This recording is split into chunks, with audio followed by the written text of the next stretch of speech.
স্বপ্নের ফর্মে রয়েছে। ইংল্যান্ডের বিরুদ্ধে ১৭ রান হাঁকালেন শুভমান গিল। সমাজ মাধ্যমে শুরু হলো চর্চা। ভারত এবং ইংল্যান্ড দল ওয়ানডে সিরিজের শেষ ম্যাচের জন্য প্রস্তুত। দুটি ম্যাচ জিতে সিরিজে ২-০ ব্যবধানে এগিয়ে রইল টিম ইন্ডিয়া। এখন রোহিত শর্মার বাহিনী চাইবে ইংল্যান্ডকে হোয়াইট ওয়াশ করতে। ভারতীয় দল আজ তৃতীয় ম্যাচটি গুজরাতের বিখ্যাত নরেন্দ্র মোদী স্টেডিয়ামে খেলছে।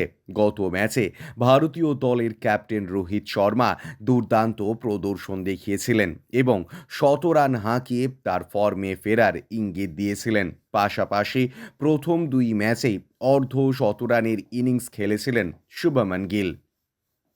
গত মাসে ইংল্যান্ড দল ভারতের সামনে ৩০০-র বেশি রান বানিয়েছিলেন। গত ১০ ওডিআই ম্যাচে ভারতীয় দলের ক্যাপ্টেন্সরা টসে জিততে ব্যর্থ হয়েছেন।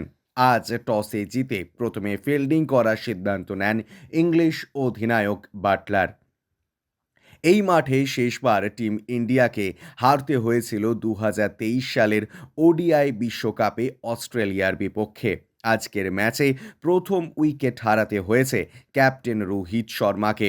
২ বলে কেবল ১ রান বানিয়ে মার্ক উডের বলে প্যাভিলিয়নে ফিরতে হয় রোহিতকে। তবে আজকের ম্যাচে ছন্দে ফিরেছেন বিরাট কোহলি। ৫৫ বলে ৭টি ৪ এবং একটি ছক্কায় ৫২ রানের ইনিংস খেলেন তিনি। বিরাট কোহলির এই ফর্ম চ্যাম্পিয়ন্স ট্রফির আগে স্বস্তি দেবে ভারতীয় ক্রিকেট ভক্তদের। পাশাপাশি কোহলির কাছে এই ফর্মটি তাঁকে আরও বেশি আত্মবিশ্বাস যোগাবে। বিরাট কোহলির সঙ্গে দুর্দান্ত ব্যাটিং করতে দেখা গেল শুভমান গিলকে। ব্যুরো রিপোর্ট, ইউজে নিউজ।